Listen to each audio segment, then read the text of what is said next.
We just held them closely and spent the 2 hours that they lived with them, enjoying the time that we had together peacefully. And it was really a beautiful experience. At the same time, we were trying to comfort our carrier.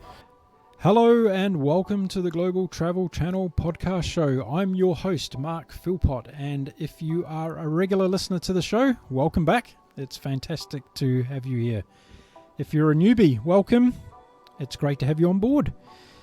Now, if you are a newbie and you're looking for previous episodes from the show, all you have to do is head on over to www.globaltravelchannel.com.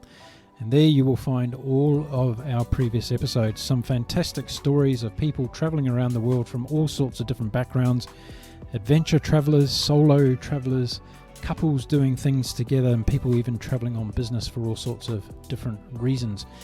Exciting, knowledgeable and educational, that's what we like the show to be.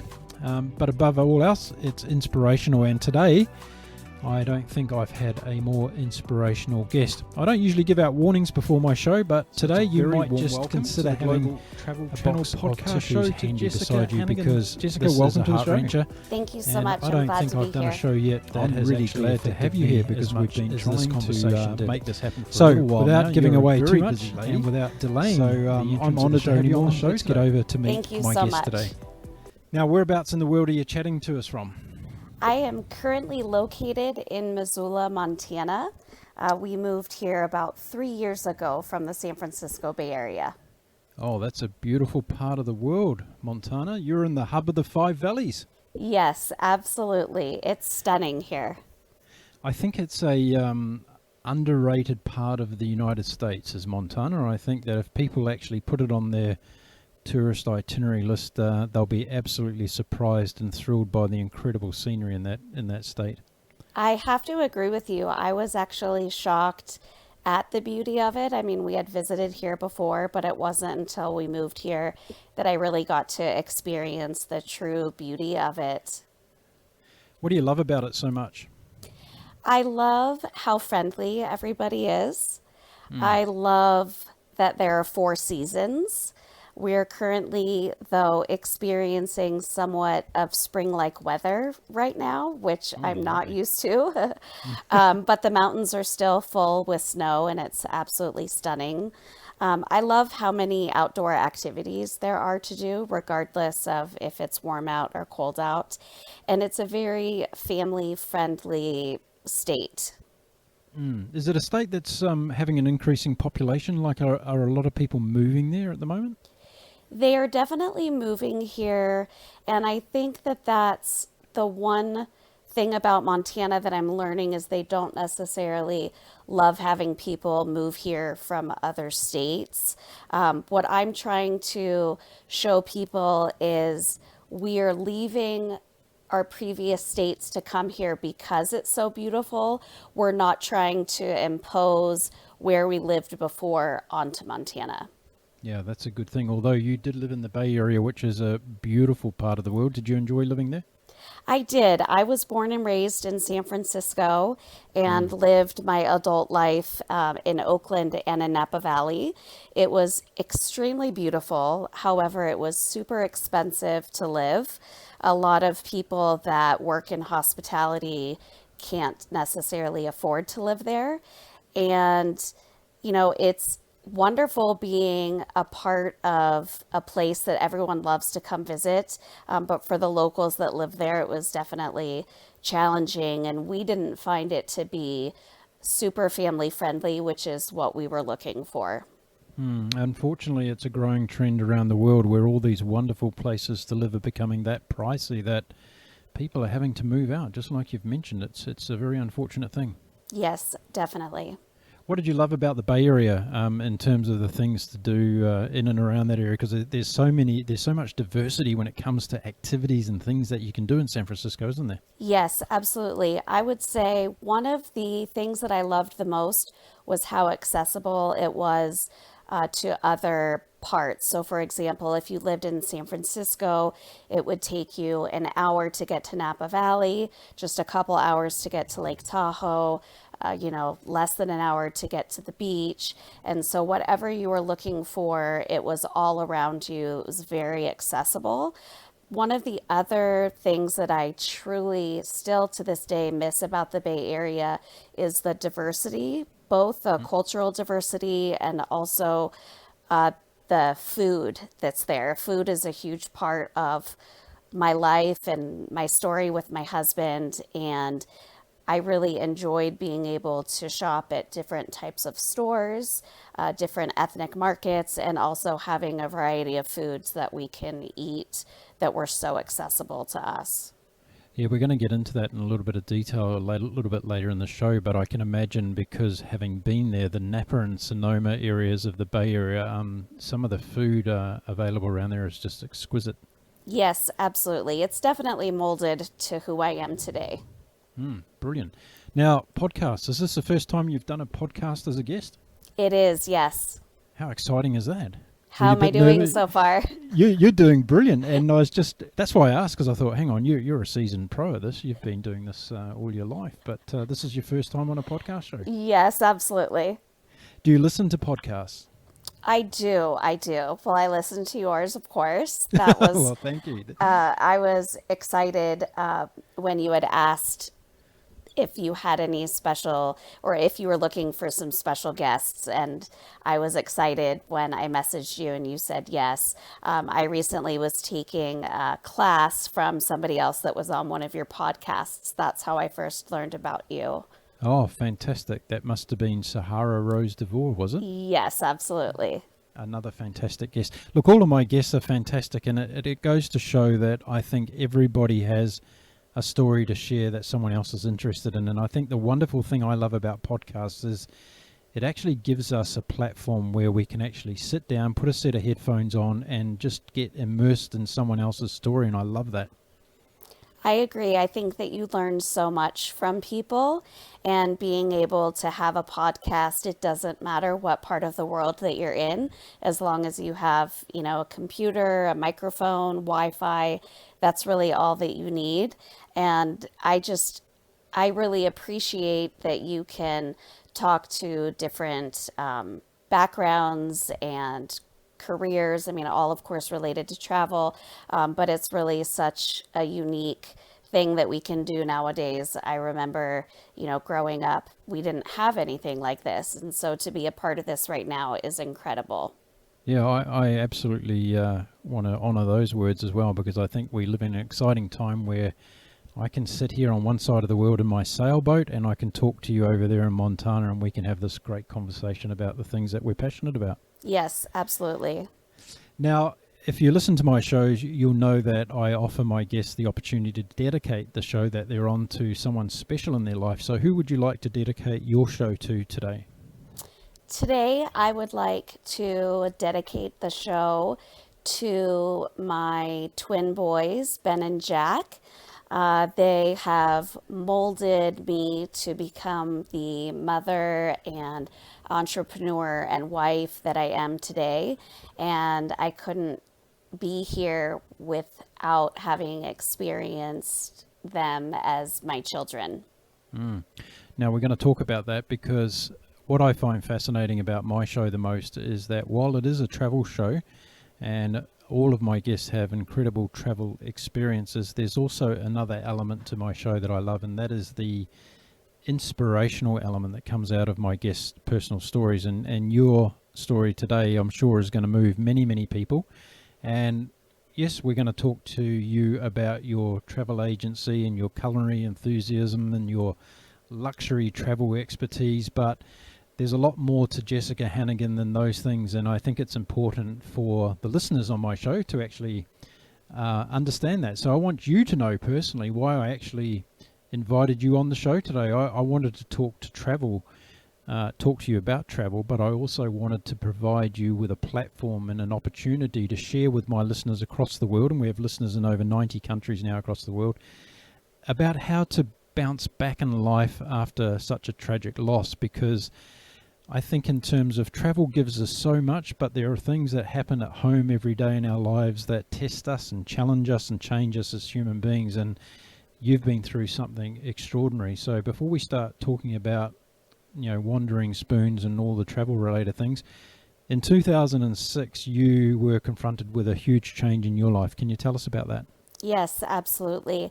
And before I go into that, I just want to mention that part of why I am so open about what I've gone through in my life is to show others that it is okay to be vulnerable and that it is okay that you've had diversity and tragedy in your life because it tends to make us who we are today. I know that I've worked really hard to become a strong, confident person, and I've learned through tragedy how to rise above and to learn from my experiences. And if I can help just one person by sharing my story, then it is completely worth all of the emotion that comes with sharing such personal details about myself. Beautiful. Well, you have everybody's attention, so you can go ahead and start telling us about what happened in your life. Sure. Thank you so much for that. I grew up experiencing some what I thought were reproductive issues. It ended up that I developed something called endometriosis, which is a disease of the lining of the uterus. I also had that inside my uterus. So, in order for me to maintain a life that was somewhat pain free, I decided at the young age of 21 that I needed to have a hysterectomy. Because I wanted to be a mother, I knew that was something that was always important to me. I had my uterus removed at 21 and then my ovaries out when I was 24. I wanted to give back to women who had invisible illnesses, such as infertility. So I was working at a fertility clinic in San Francisco at the time where I learned about in vitro fertilization, egg donation, surrogacy, and things like that. If I hadn't been working in an environment where I had such supportive colleagues, I don't think I would have been able to do this. My husband and I went through IVF, which is in vitro fertilization, and we froze embryos. And we did that right before I had my ovaries removed. I knew that I wanted to try and have a biological child. And yes, I wanted to carry children, but what was more important was that I was a mother. And in through my loss, which I'll share about, what I learned was that it was most important was that I had children. I didn't necessarily need to have biological children. And that may not be the case for everybody, but for me, I knew that having children in general was what I wanted.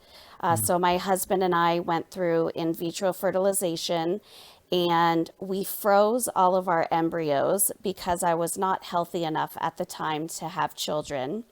And then we transferred those embryos into a gestational surrogate or a carrier at the time.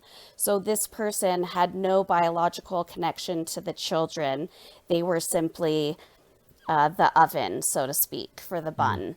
Mm-hmm. And we went through the in vitro fertilization and we transferred three frozen embryos into her. And the hopes was that one of the embryos would take. All three of the embryos took. We were actually pregnant with two boys, Ben and Jack, and then also a daughter who we named Grace. And unfortunately, we lost Grace early on in the pregnancy. And then at about 6.5 months, our carrier went into preterm labor. We tried to stop her contractions. We actually even sewed up her cervix and we inverted her in the hospital bed to sort of keep gravity in. We Mm. also did some interventions to help with the lungs of Ben and Jack. Unfortunately, we were unable to stop the labor. They were so small. So she gave birth first to Ben. She actually just sneezed and he came out. So I apologize for the graphic nature of this. And then about 15 minutes later, she got sick to her stomach. And in doing that, she delivered Jack or Jackson. We knew at that point they were about a pound and a half to 1.7 pounds, that they weren't going to make it. So we decided against medical intervention and we just held them closely and spent the 2 hours that they lived with them, enjoying the time that we had together peacefully. And it was really a beautiful experience. At the same time, we were trying to comfort our carrier, who was also very emotional about what was happening. But we basically knew that the end was coming, and we let Ben and Jack know that we loved them and that it was okay to go. And shortly after, they passed away in my arms. Oh dear. Now, talking about the IVF journey itself, it must have been a very emotional journey. How long was the period from the time you decided that you I'm wanted sorry, to go you down this had path? just cut out. Oh, sorry. Can you hear me now? Sorry, you had just cut out. Do you mind saying that again? Yeah, I was just asking you about the actual IVF journey being a very emotional journey. How long was that entire journey from the time you decided to go down that path until the actual babies were actually born? Sure. Because I was having so much pain in regards to my ovaries and probably some leftover endometriosis that I had, I didn't have the opportunity to do multiple cycles of in vitro fertilization. Looking back, I would have done things differently, but I didn't know at the time that life, would change the way it did. So we started, I would say, in January, probably in January with the cycle. But it was a few years prior that we did the cycle. So we started in January, did the medications, the psychological testing, all of the doctor appointments, all of that. And then we did the retrieval a few months later, and then I froze all of the embryos. So I had the retrieval done actually shortly after I graduated from college. It was about 2 weeks after. And then we froze everything and kept them frozen for a couple years, and then ended up doing the transfer years later. And I'm trying to think of when we knew 11 days after the transfer that we were pregnant, actually. And then probably around 3 or 4 months gestation was when we lost Grace. And oftentimes what we have found, and this isn't necessarily always the case, and it doesn't mean that this will happen to other people, but when you have a high risk pregnancy that has multiples, oftentimes over two, that when one of the babies tends to pass away, it sometimes can compromise the other two babies. Right, right. I can't even begin to imagine the emotional impact of going through this for you and your husband. It must have been an extraordinarily difficult period of your life. How did you find the light at the end of the tunnel? How I found the light of the end, sorry, how I found light at the end of the tunnel, it still, even to this day, so many years later, comes and goes in waves. I think that I will never forget what's happened, that it definitely gets better with time. What I've learned is that there is no timeline to grief and that everybody handles that differently. So I definitely became introverted and quiet and depressed and angry. And then I had moments of euphoria and I was, at peace with everything. I knew that they weren't in pain and that they didn't have a life that was filled with doctors and all of these medical issues. But it really, I think the moment where I gained most peace was when I did a traditional ash scattering for them in Hawaii. And that was a couple years after. It probably took me a good 5 years to really get to the point where I was comfortable letting them go, so to speak.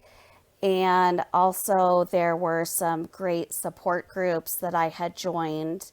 And then a unique situation happened to me where I was looking for memorials for children because I wanted to do a celebration of life for them.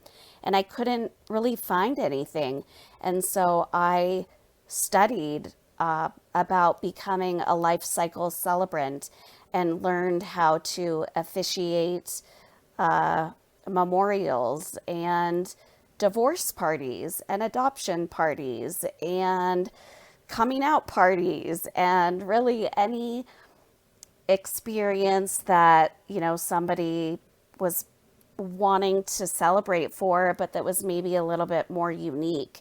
And so taking those classes really helped me learn about the grief process and how to honor somebody. And because of that, I've been able to officiate weddings for a ton of my friends, and it's been such an honor to be a part of their special day. And then also, I was able to honor Ben and Jack by doing their own memorial, which I didn't think that I would have the strength to do, but I was surprised by my strength and peace and calm that it brought to me.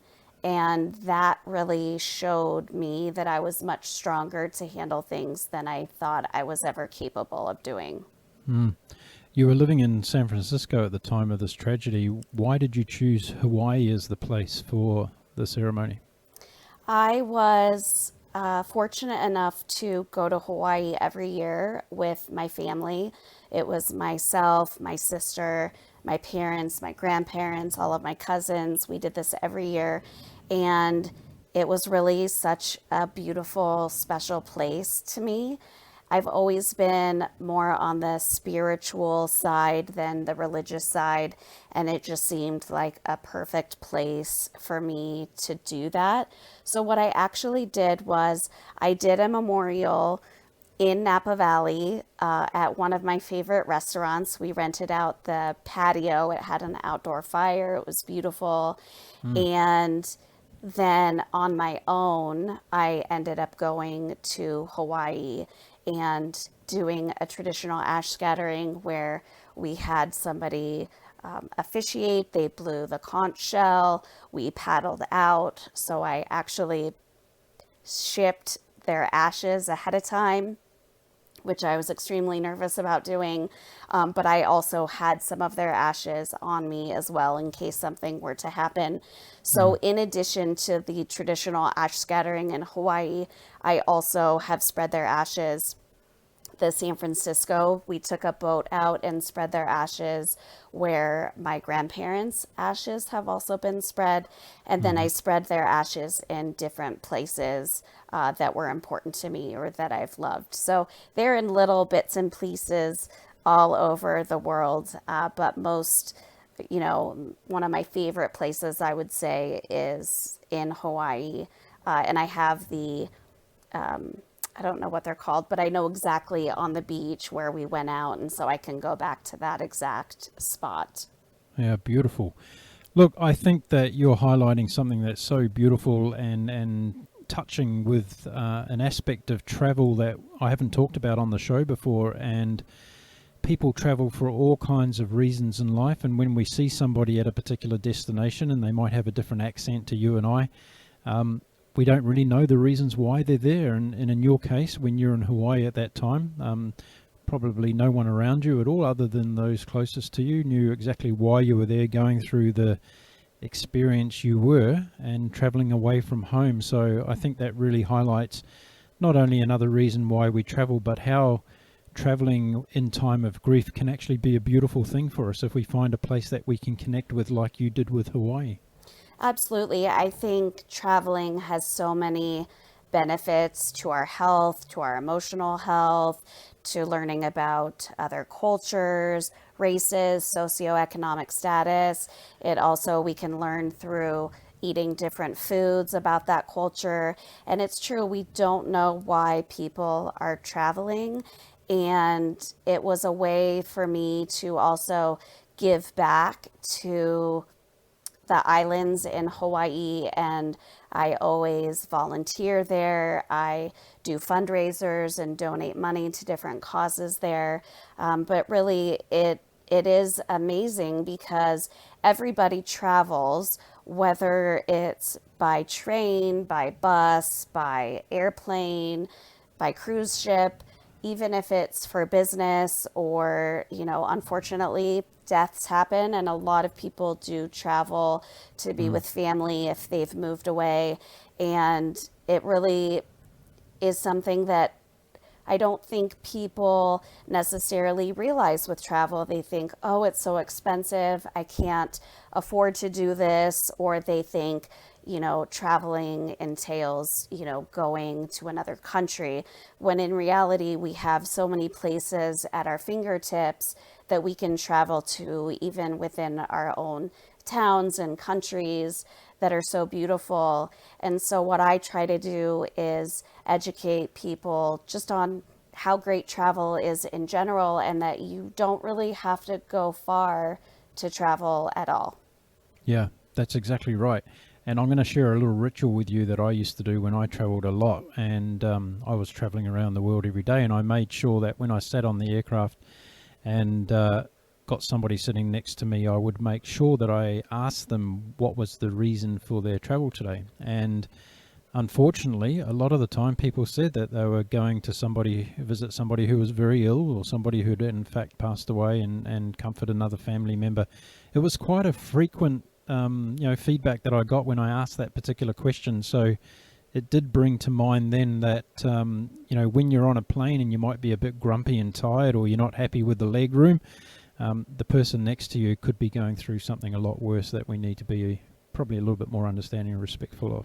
Yes, absolutely. I recently just went to San Francisco, as you know, because we were supposed to have this call last Mm, week. mm, And my father had had some complications from side effects from chemotherapy and developed this rare disease, and was in a hospital. So I went to California to support my mom and my sister and be there with my dad. And I was sitting next to this gentleman, and of course, conversation came up as to why I was traveling. And I didn't really think much of it, but it ends up that he is a pilot. And I'm doing a new series with my business where I'm trying to implement podcasts where I interview different travel professionals. So I asked him if he would be interested in being interviewed. So we started conversation about where he lived, and he ends up that he lives in this beautiful part of Alaska that I'd never heard of. It's sort of a tourist destination. And he invited me to come spend time with his family and get to know them. And that's one of the things that I love so much about travel is you may not have had a conversation with this person otherwise, but when you're on an airplane with them for many hours, conversation comes up. And I didn't know if he would really follow through with what he meant, but I gave him my card. I said, yes, I would love to speak with you. Well, I find out that he had sent me this beautiful letter in the mail about how wonderful it was that I was going there to help my family, and how, lucky they are to have me as a daughter. And I just was honestly surprised and taken back by his kindness, and, that he sent well wishes to my family. And I just love that. mm.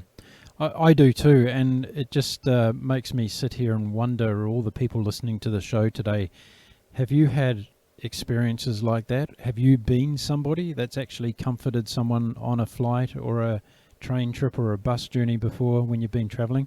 Really interested to know that. So why don't you send in your particular experiences that Jessica's just shared and see if there are similar ones out there. That's really, really cool. Now, did you move from San Francisco to Montana to effectively start a new life? Was that the plan of leaving behind the Bay Area? My husband went to culinary school in Montana in the 90s and always had wanted to come back. We had visited a couple times and met all of his friends. They all still live here. And on a whim, I said to my husband, we should leave the Bay Area. And he said, where do you want to move? And my top choice was Hawaii. And then we talked about it. We were concerned about how expensive it was. We also were concerned that it was hard for our family to get to. And we also didn't want to lose our love for Hawaii. And so our next best place was Montana. And my husband said, if you can find me a job, then we'll move. And so I put my networking hat on and reached out to some people, and we ended up moving. And in the process of me looking for a job for my husband, I actually was also offered a job working at the culinary school where my husband went to. So it was amazing how that all happened. The universe worked in a special way for you. Yes, it definitely did. I like the point you raised, though, about when you are deciding to live somewhere that you've visited before and you really liked it. I've got a few places like that around the world, and I keep thinking to myself, you know what, if I go and live there, it'll probably change the relationship that I have with that place, and I don't want to change the relationship with that place. And you just mentioned that about Hawaii, and I've been to Hawaii a lot as well, and each time I leave, I kind of think in the back of my mind, you know what, I'd love to come and live here, but then I quickly think, no, it'll probably ruin the whole feeling or connection that I have to Hawaii. Right. You have that as well, yeah? I do. I also, I think when you're on vacation somewhere, you obviously are in a different mindset than when you're working somewhere. And we knew that in order to afford to live there, we would have had to have 2 to 3 jobs and possibly lived in a part of the island that maybe we didn't love. And it was just something that we had really talked about and what we wanted for our family. And we wanted to be able to travel more. And if we moved to Hawaii, it wouldn't have really been possible. Yeah, understandable. Now, Wandering Spoons, I love the name. I've got to absolutely compliment you on that because I think it's terrific. Where did it come from, and what was the whole emphasis behind starting up Wandering Spoons? Sure. Thank you so much. The credit is due to a friend of mine, Nicole. I wanted to include something about wandering. There is a phrase that I use in a lot of my marketing materials that not all those who wander are lost. And that's something that I definitely feel very passionate about. And then the spoons part of it is for a number of reasons. One, my husband and I, we actually learned about the importance of spoons when we worked for a chef in Napa Valley by the name of Thomas Keller. He has restaurants such as the French Laundry and Bouchon and Per Se. I don't know if you've heard of those restaurants, but the chefs always keep a spoon in their chef coat and they use it to taste the food. And so that was something that, because Michael and I met working for this chef, I wanted to incorporate it. And then also there's a saying, it's not necessarily a saying, it's called the spoon theory.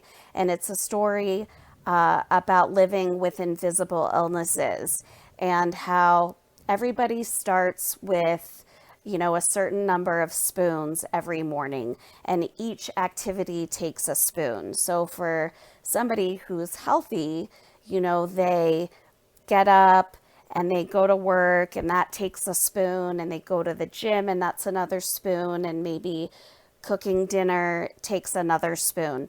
When somebody has an autoimmune disease or an invisible illness, our spoons are used very differently. So for me, getting out of bed requires a spoon, and getting dressed requires a spoon, and the effort to get to work takes another spoon. And so by the end of the day, I can say, oh, I have 5 spoons left, even though I have 10 things that I need to do. I need to change my approach to those so I can make sure that, I am not depleting my energy, and I can make sure that I am, taking care of my family. So, making sure that I cook dinner and do the dishes and do bedtime and all of those things that I love to do. So it gives me a way to look at my day and sort of figure out what I have energy for and what I don't have energy for. And being able to work from home allows me to do that, as well as learning how to ask for help, which is something that I still struggle with all the time.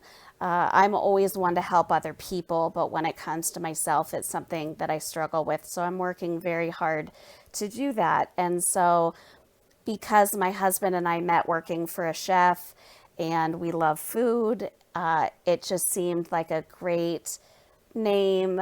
So my logo is actually a plate that has the earth inside and then the spoons around it. Jessica, I've been in business all my life, and I have never heard until now an absolutely amazing description on why a company has received the name that it has. That was absolutely beautiful. Thank you so much.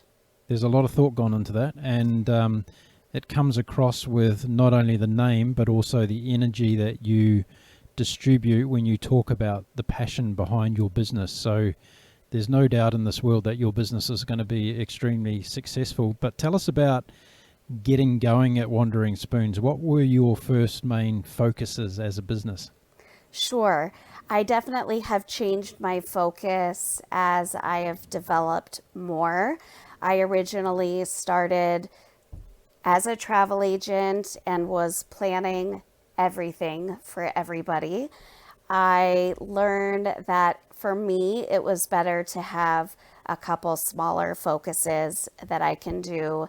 And then, if let's say there's a trip that maybe I'm not familiar with, or either it's a location that I haven't been to, or something that I know that I have a colleague who is great at, Europe travel, then I'm more than happy to share those clients with my colleagues.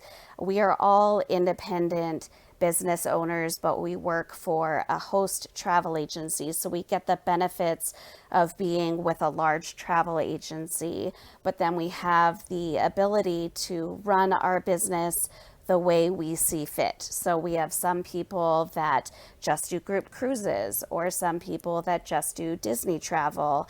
For me, I try to focus on what I call milestone travel. So something that brings people together. I like being there for honeymoons and baby moons and anniversary trips, destination weddings, anything that people are really doing to celebrate one another in life. And I think that's because I understand how short life is and how precious it is, and that anything can happen and can be taken away from you at a moment's notice. So I try to have a lot of personal connection with my clients. And I also interview them to make sure that we're a good fit, because it's important for me to really help them to the best of my abilities. And by doing that, I'm understanding more about who they are and the importance of why they're traveling. So I do spend a little bit more time with my clients than I think other people would. I mean, of course, I will help people with business travel and things like that. But for me, I really try to focus on events that bring people together. So it happens to be that a lot of those destinations that people like to go to are areas that I love. So Hawaii is a great example. A lot of people go on honeymoons there or have destination weddings there. So because I grew up going there and have such a love of it, I've probably taken every Hawaii course that there is imaginable. I've learned about Hawaii family travel, Hawaii adventure travel, Hawaii luxury travel, anything that is Hawaii related. So I've also taken courses on specific hotel chains that are on the islands. And then, of course, culinary travel, bringing my love of food together. So I've done a lot of travel in Germany, Portugal, Spain, Italy, France. And then what's fun is also exploring the United States, San Francisco, Napa Valley, New Orleans. It goes on and on. Miami, for example.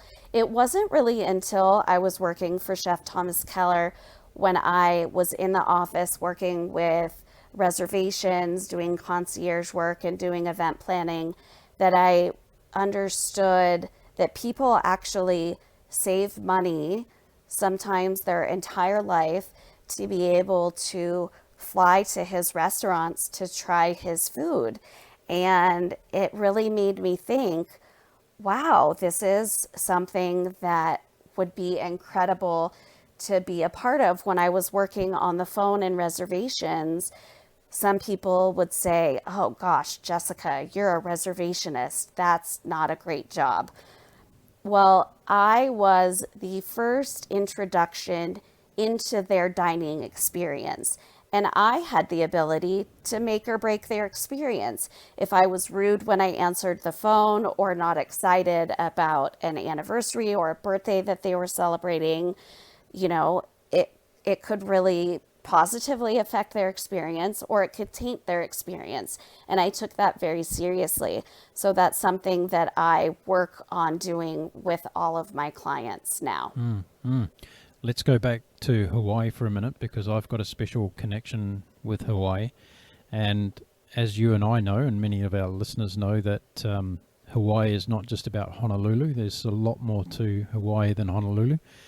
And I wanted to ask you, have you ever been to the Ironman World Championships at Kona when you visited Hawaii? It's so interesting that you say that. So I've been to Kona. However, I have not been to the Ironmans. However, upon my return from my recent trip there, I learned that Hawaii is the Ironman capital of the world. Am I correct in that? You are very correct in that. And every year in October, and I think it's the first weekend of October, if don't quote me on that, but I think I'm right, the first weekend of October every year, the Ironman World Championships happens in Kona. And the fascinating thing about this race is that we all know triathlon to be swimming, biking, and then running, but it's done in very intensive conditions on the big island of Hawaii itself, in a place called Kona. And it's over the years, it's built a legacy of its own. And every year there's more than 250,000 people around the world that try and qualify to have the special rights to come and race at the Kona Ironman World Championships every year. And what I was going to suggest to you, Jessica, is take your husband one year and go to Hawaii and watch the Ironman weekend, because it is one of the most inspirational activities. And it doesn't matter whether you're into the sport of triathlon or not, because it's about humanity coming together from all around the world in a very, very special part of the world, being Kona. And it's not something that a lot of people would put on their radar unless they're directly connected to that particular sport, or they know somebody that's doing the race. But I went 13 years in a row. Oh my goodness. To be a spectator at this event, because I knew people in the sport and I knew people that were racing there, but what I got out of it was just this uplifting, inspirational and motivational experience that had me buzzing for months afterwards. And when we go home from holidays, you know, we're pretty excited for a while, but we get back into our routine life again and we lose that excitement. Well, I can tell you, after I went to Kona for the race in October every year, it used to take me at least 6 months to come down from my high of that experience, that adrenaline, that connection to humanity, and some of the stories that unfold in that race are just incredible. And I really highly recommend for you and your husband to go there one year and have that experience if you love Hawaii so much. Oh, good. Well, I think that you should meet us there. Okay, it's a deal. I'll, Perfect. I'll do it. Okay. But again, it's one of those things. And when you just said about, I've studied everything about Hawaii and all the rest of it. Well, that's one thing about Hawaii that a lot of people don't know about. And as I say, it's because they're not connected to it. But if you go and actually spend the week at the Ironman race in Hawaii, you'll come away a changed person. I can guarantee you that. Good. Now, getting back to Wandering Spoons and all the beautiful reasons why you started the business, one of the things that came to mind when you were talking about that was, I don't know a lot about the travel agency side of travel, and I was wondering whether or not today, effectively, everybody can be their own travel agent, can't they? Well, you can be your own travel agent as far as booking things yourself on, for Mm, example, Kayak or Expedia, some of those booking engines that you can book online. However, using a travel agent is free, and I don't think that many people know that. So, one of the things that I try to do is educate people on using travel agents, and there's no reason why they shouldn't use them, in my opinion, because we have access to prices that the public doesn't have access to. And as I mentioned before, it is free to use us. We also get paid commission by the vendor that we book with. So in reality, they're really getting exposure to prices that are probably a lot lower than they would find online. And then we're aware of any hidden fees, which you may not see on the fine print. I know for myself, I used to book online with those websites and I would never read the fine print. And mm, once I did, then I realized, oh, well, then I do have to pay for this and this is not included. And, it can be complicated. The other thing about that is that if you have an issue with a ticket, for example, getting through to somebody to help you with that situation can be challenging. So, yes, everybody can be a travel agent, so to speak. However, if you wanted to be a travel owner like I am, you would need to go through a host agency, or you could, of course, open your own brick and mortar. For me, I love being able to be my own boss. I can work anywhere with Wi Fi, and it's wonderful because it gives me the flexibility to be the primary caregiver for our daughter, who's 3. We adopted her from birth. hmm And we also are able to afford to travel more as a family. My husband is a chef and works a lot, so sometimes my daughter and I will just travel together. mm. So what are some of the most difficult things about helping others to organise their travel experience? I think understanding what your clients really want is something that can be challenging. You have to be very specific in the types of questions that you're asking to understand what your clients are looking for. For example, somebody can say to me, oh, I want to go to somewhere warm. It doesn't matter where, and I want it to be inexpensive or I want it to be budget friendly. Well, budget friendly to one person may not be budget friendly to another person. Mm, So I would say understanding really what your clients need will really help them. So for me, I have a customer intake form with the software that I use with a customer relationship program. So it allows me to ask very specific questions. Do you want a window seat? Do you want an aisle seat? What class, do you want basic economy or do you want to be upgraded?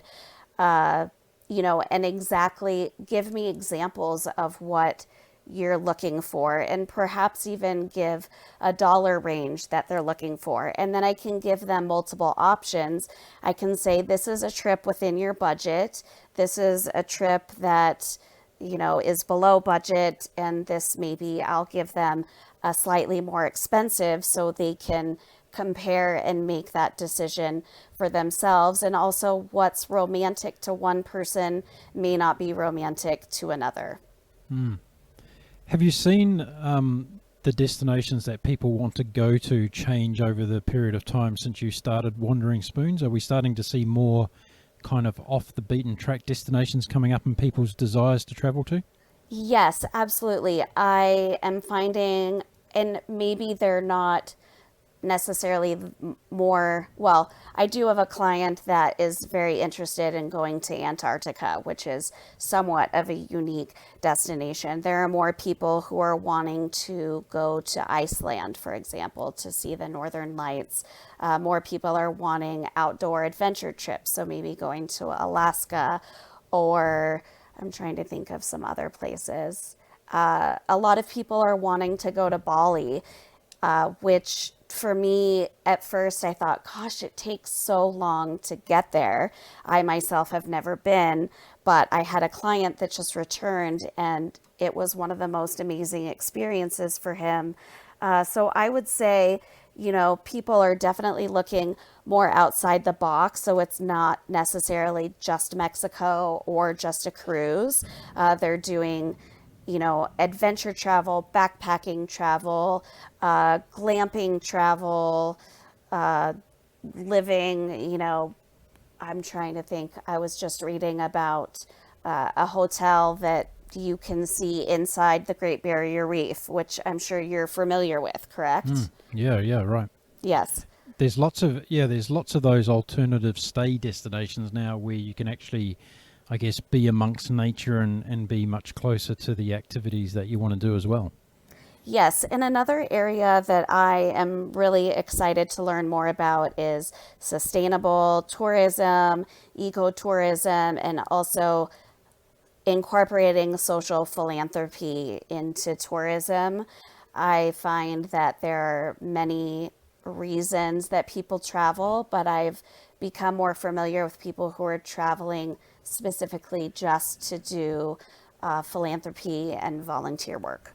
Fantastic. Well, you've got to listen to a show I've got coming up this week. I've got some of my previous guests coming back, and we're going to have a debate about social philanthropy while traveling. And it might be right up your alley and what you're just talking about, because a number of us have had good and bad experiences with that around the world, and we're going to share some of those stories and hopefully educate people a bit more about wanting to do good around the world and to watch out for certain key markers when you decide that you want to fly off and try and change the world. Yes, I am very excited to hear that. I have been reading about the negative feedback that people have in regards to this social philanthropy, and I'm really looking forward to hearing more about that. Is that for your 100th episode? No, that's going to be in addition. It'll probably be number 101, actually. Perfect. Congratulations on that, by the way. Thank you very much. Now, travel is obviously something that you're very, very passionate about. Can you remember your first overseas travel experience? Yes, my first overseas experience was when I was 16. I went with the temple that I had belonged to, actually. We went on a confirmation trip to Israel, and we stayed for about 6 weeks and traveled all over. And that was my first overseas trip that I had, and I absolutely fell in love with it. We had the opportunity to stay on a kibbutz. We had the opportunity to stay with extended family that I wasn't even aware of that I had.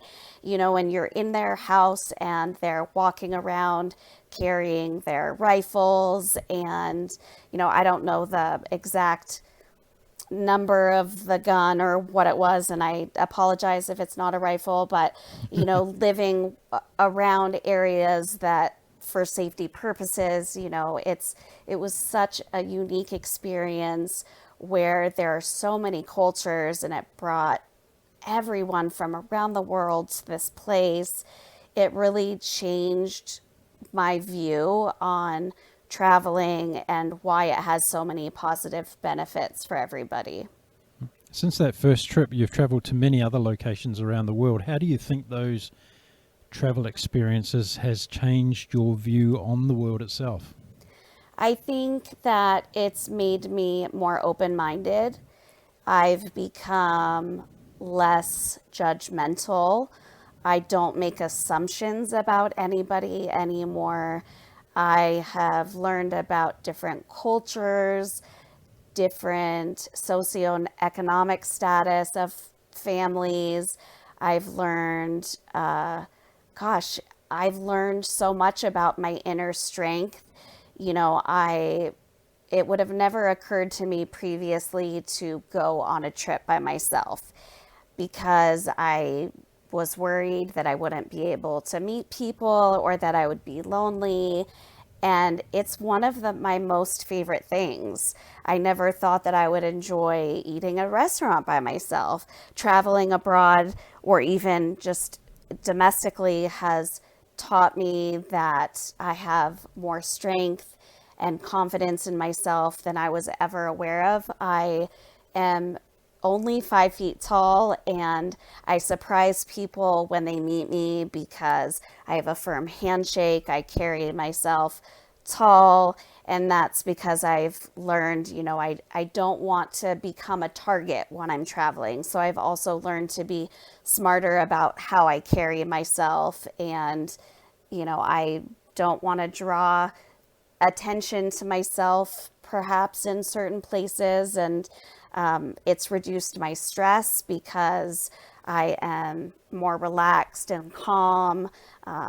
There's so many wonderful things that it has taught me about. I've learned education and different languages and different, about different religions and how different families work around the world. And in reality, everybody is pretty much the same. And most people believe in something, whether or not it's traveling is their God or they believe in, something else, shamanic healing. For me, being at the bamboo forest in Hawaii is my peace, and it reduces, heart disease and stress. And I think that I can't go on enough about how amazing travel can be. It teaches flexibility, it teaches time management, budget skills.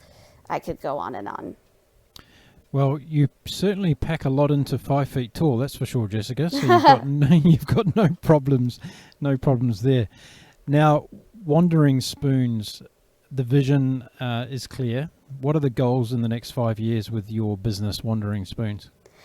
The goals are to educate others about the travel industry and the positive benefits that it can have for you and the impact of what it can do to relationships for the positive. When you travel together with somebody, you learn so much about them. So it's really creating awareness about that everyone should use a travel agent, in my opinion, just because we have the resources. If there's something that I am not aware of, I will either ask a business partner about it or I will learn myself about that topic. And, just probably narrowing down even more specifically to, like, I think the culinary tourism is really where I am going with it. Originally, it was, just Hawaii, but I love eating, and people always eat when they travel, even if it's, grabbing some snacks at the airport before a long flight. So I look forward to learning more about myself and helping others learn about the benefits of travel and, making an impact sort of one step at a time. What's your worst habit you have when you travel? My worst habit when traveling is ordering room service. Also, because the food is not always that great, it's also really expensive, and it keeps me in my room rather than exploring out. And it's mostly I will do that, later on at night, for example. But I would say that is my worst habit that I have. And then the Well, other thing is yeah. I will not come home from a trip unless I have another trip planned. I don't see that as being a bad habit. It might be an expensive habit. Yeah, extremely good. Well, listen, I want to thank you for your transparency there, because you've owned up to that and you've taken ownership of it. So it's really good.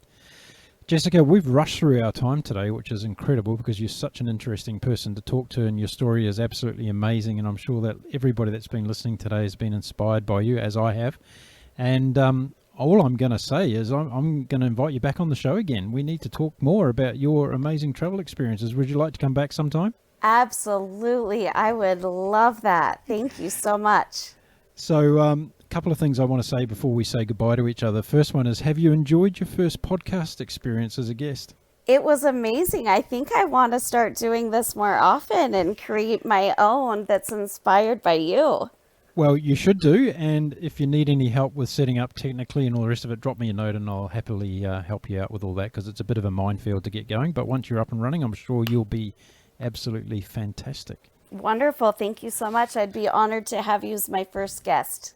Now, the other thing I'm going to do is to make sure that we have in the show notes today so everybody can get access to Wandering Spoon. So we'll put all the link details there if people want to reach out to you and talk to you about all kinds of stuff that you've mentioned on the show today. Are you happy for that? Yes, absolutely. Okay, terrific. So we'll make sure that happens as well. And before I do say goodbye, I would like to do something I haven't done before, and that's actually make a dedication for the show from my side. And I'd like to dedicate the show to Ben and Jackson today, because they had an incredible mother for those couple of hours, and I think you should be very proud of yourself and where you've taken your whole journey, Jessica Hanaghan. Thank you so much. I really, really appreciate that. That touches me so much.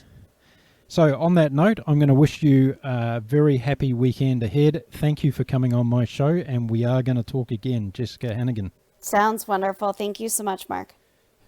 Well, there we go. As I had promised, an amazing and inspiring episode with Jessica Hanaghan. Jessica, thank you so much for coming on my show and sharing your amazing story, giving us all a little bit of an insight as to how to turn around tragedy into something of a positive and create a legacy thereafter. Absolutely amazing, and well done to you. And I'm sure that Wandering Spoons is going to be a huge success. And please check out all the details in the show notes for people to be able to contact Jessica for whatever reason you might want to get in touch with her for. Now then, if you're looking for more uplifting episodes from the Global Travel Channel podcast show, head over to our website at www.globaltravelchannel.com. You'll find all of our previous episodes there.